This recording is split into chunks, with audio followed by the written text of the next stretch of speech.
Franchement les amis, je pense que vous n'êtes pas prêts sur les résultats de Téléperformance, mais il faut quand même y aller, hein. Il faut avouer qu'ils sont pas bons du tout.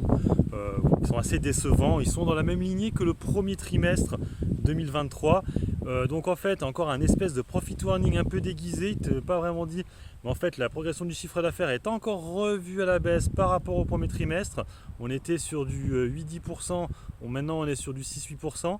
Donc chiffre d'affaires revu à la baisse. Les marges sont toujours les mêmes, hein. On est toujours vers les 16%, peut-être légèrement moins. Elles avaient été rehaussées au premier trimestre.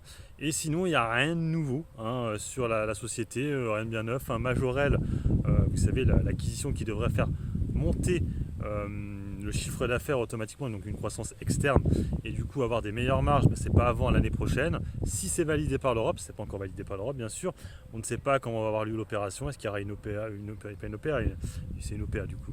Mais est-ce qu'il y aura des DPS, quel genre d'accueil ils vont faire, parce qu'ils auront besoin d'argent. Bref, on voit vraiment que la société cale, et on a vu que tout le deuxième trimestre, les dirigeants ont essayé de faire des choses, mais ils n'y sont pas arrivés à redorer le cours de bourse, qui pour l'instant se maintient à 140-150 euros, mais ça pourrait les casser si le CAC 40 chute assez violemment. Moi franchement je pense qu'on risque de retourner vers les 140 euros, à part news sortie nulle part. Pourtant ils ont essayé les news, hein, l'accord avec Microsoft, tout ça, mais ça n'a pas marché dans l'IA.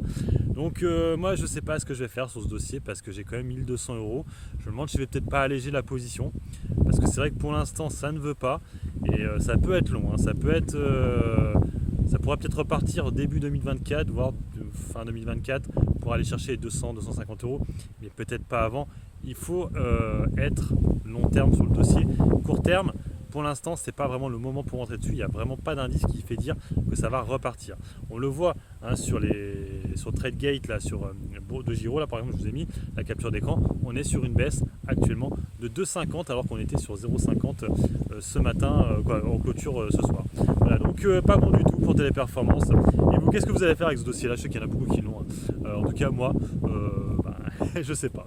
Moi, je sais pas. Et surtout qu'en plus, attention, parce que là, le CAC 40, je pense que ça peut chuter pas mal.